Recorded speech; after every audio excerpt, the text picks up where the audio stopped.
I shouldn't, she said, but I'm a rebel. She gave me another plastic spoonful of crushed ice. I mumbled a thank you. Praise God for good nurses. Getting tired? She asked. I nodded. Sleep for a while, she said. I'll try to run interference and give you a couple hours before somebody comes in to check vitals and the like. I said thanks again. You say thanks a lot in a hospital. I tried to settle into the bed. You're not gonna ask about your boyfriend? She asked. Don't have one. I told her. Well, there's a kid who was hardly left the waiting room since you got here, she said. He hasn't seen me like this, has he? No, family only. I nodded and sank into an aqueous sleep. It would take me 6 days to get home, 6 Sundays of starting at acoustic ceiling tile, staring at acoustic ceiling tile and watching television and sleeping and pain and wishing for time to pass. I did not see Augustus or anyone other than my parents. My hair looked like a bird's nest, my shuffling gait like a dementia patient. I felt a little better each day, though. Each sleep ended to reveal a person who seemed a bit more like me. Sleep fights cancer. Regular Dr. Jim said for the thousandth time as he hovered over me one morning, surrounded by a coterie of medical students. Then I am a cancer fighting machine, I told him. That you are, Hazel. Keep resting, and hopefully, we will get you home soon. On Tuesday, they told me I had to go home on Wednesday. On Wednesday, two minimally supervised medical students removed my chest tube, which felt like getting stabbed in reverse and generally didn't go very well. So they said that I had have to stay until Thursday. I was beginning to think that I was the subject of some existentialist experiment in permanently delayed gratification when Dr. Maria showed up on Friday morning, sniffed around me for a moment, and told me I was good to go.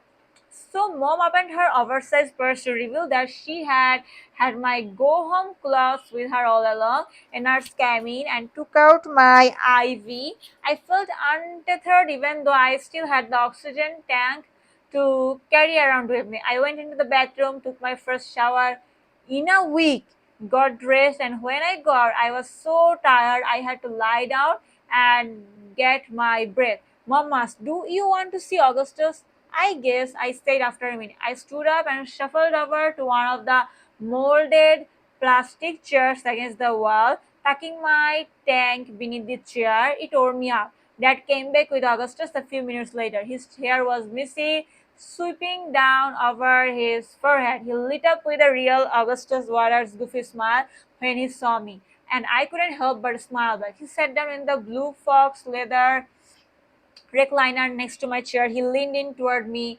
seemingly incapable of stifling the smile. Mom and Dad left us alone, which felt awkward. I worked hard to meet his eyes, even though they were the kind of pretty that's hard to look at. I missed you, Augustus said. My voice was smaller than I wanted it to be. Thanks for not trying to see me when I looked like hell. To be fair, you still look pretty bad. I laughed.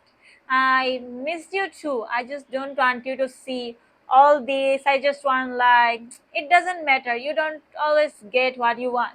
Is that so? He asked. I had always thought the world was a wish granting factory. Turns out that is not the case, I said. He was so beautiful. He reached for my hand, but I shook my head.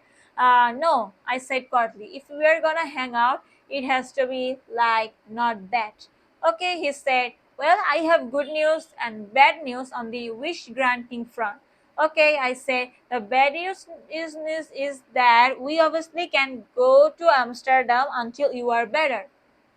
The genies will, however, work their famous magic when you are well enough. That's the good news? No, the good news is that while you were sleeping, Peter Van Houten shared a bit of more of his brilliant brain with us. He reached for my hand again, but this time to slip into it a heavily folded sheet of stationery on the letterhead of Peter Van Houten, novelist emeritus. I didn't read it until I got home, situated in my own huge and empty bed with no chance of medical interruption. It took me forever to decode Van Houten's slob, scratchy script. Dear Mr. Waters, I'm in receipt of your electronic mail dated the 14th of April and duly impressed by the Shakespearean complexity of your tragedy. Everyone in this tale has a rock solid Hamartia. Hers that she is so sick, yours that you are so well. Were she better or you sicker? Then the stars should not be so terribly crossed. But it is the nature of stars to cross, and never was Shakespeare more wrong than when he said he had Caesar's note, the fault, dear Brutus, is not in our stars, but in ourselves. Easy enough to say when you are a Roman nobleman or Shakespeare, but there is no shortage of fault to be found amid our stars. While we are on the topic of old Will's insufficiencies, your writing about young Hazel reminds me of the bird's 55th sonnet, which of course begins, not marble, not the gilded monuments of princes shall outlive this powerful rhyme, but you shall shine more bright in this contents that unswept stone besmirred with sluggish time. Off topic, but what a slight time is, she screws everybody. It's a fine poem, but a deceitful one. We do indeed remember Shakespeare's powerful rhyme, but what do we remember about the person it commemorates? Nothing. We are pretty sure he was male. Everything else is guesswork. Shakespeare told us precious little of the man whom he entombed in his linguistic sarcophagus. Witness also that when we talk about literature, we do so in the present tense. When we speak of the dead, we are not so kind. You do not immortalize the lost by writing about them.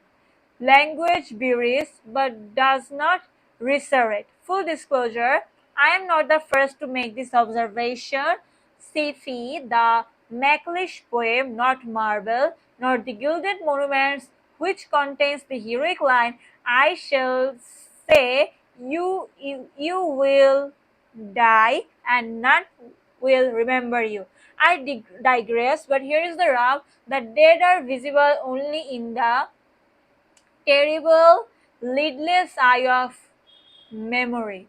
The living, thank heaven, retain the ability to surprise and to disappoint. Your Hazel is alive, Waters, and you mustn't impose your will upon another's decision, particularly a decision arrived at thoughtfully. She wishes to spare you pain, and you should let her. You may not find young Hazel's logic persuasive, but I have trod through this veil of tears longer than you, and from where I'm sitting, she is not the lunatic. Yours truly, Peter Van Houten. It was really written by him. I licked my finger, dabbed the paper and ink, bled a little, so I knew it was really real.